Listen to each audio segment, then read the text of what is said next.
Hello, hello, hello, John Mason. How is everybody? Hope you're all well. Sorry I was away a couple weeks, but life intrudes. Anyway, I wanted to draw your attention to the latest brainworm of the Heritage Foundation. You know, the geniuses behind Project 2025.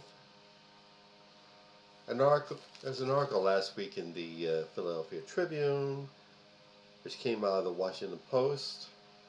The Heritage Foundation, a right-wing think tank headquartered a stone's throw from the U.S. Capitol, wants lawmakers to create new government-seated savings programs to married people only.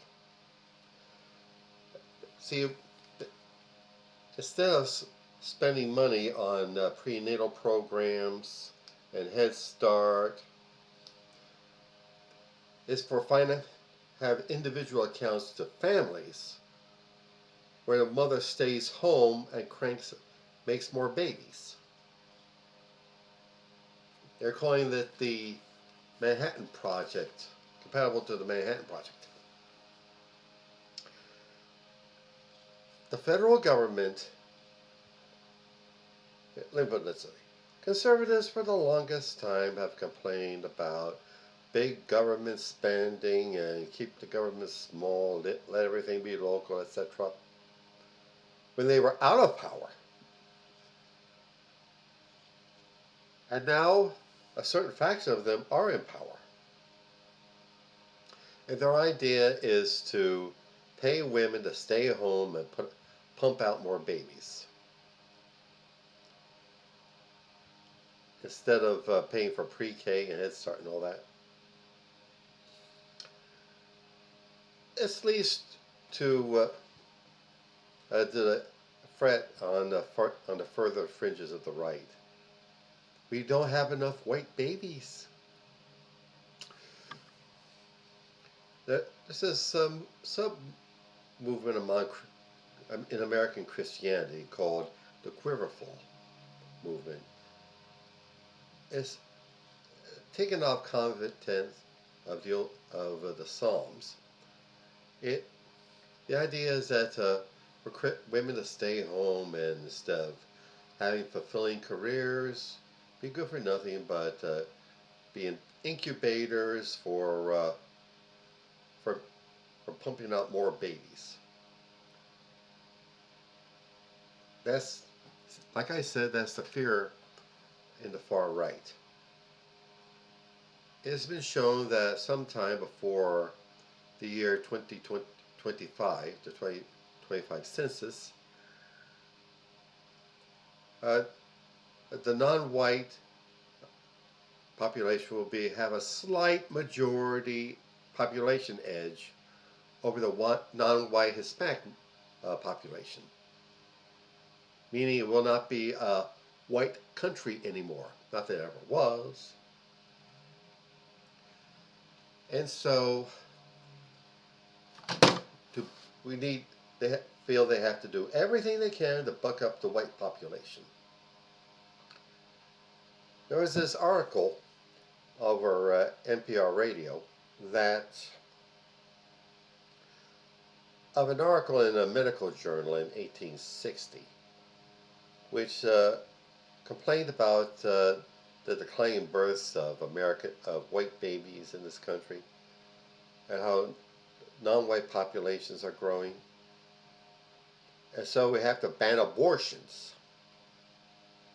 They have to ban abortions so that women will be forced to stay home and crank out more babies.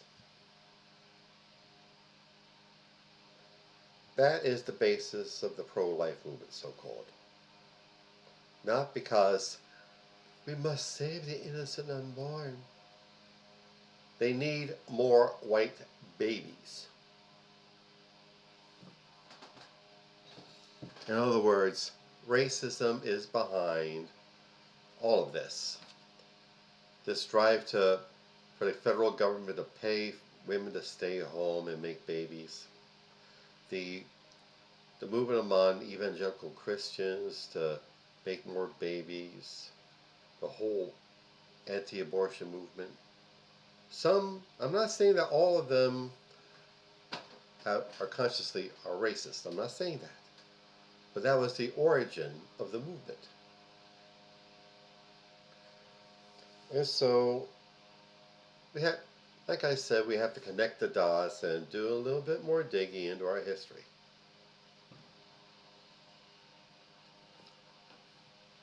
It leads up to the fact that white racists are terrified of the fact that they're no longer the majority anymore. Hence the election of Donald Trump.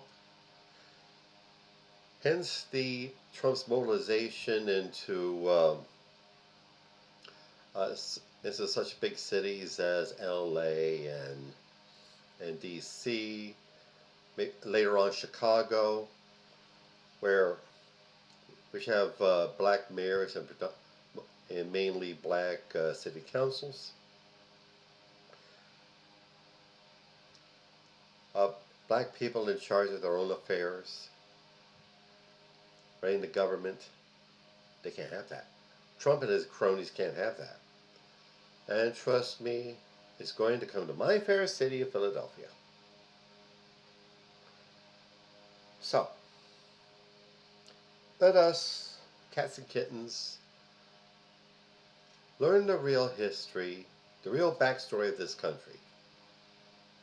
How did the anti-abortion movement come to be? What is the real basis behind the movement to force women to stay home and crank out more babies? And the white racist fear of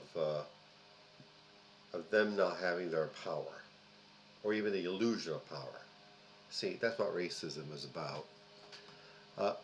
Having the poor suckers being deluded with the idea that they are of a superior race, and therefore they don't have to work for anything and achieve anything. Just being white is enough for them to think themselves as superior to other races. Of course, it's a top of my head observation, but it works. And so I urge everyone to come together in their communities and their work sites to deal with these issues.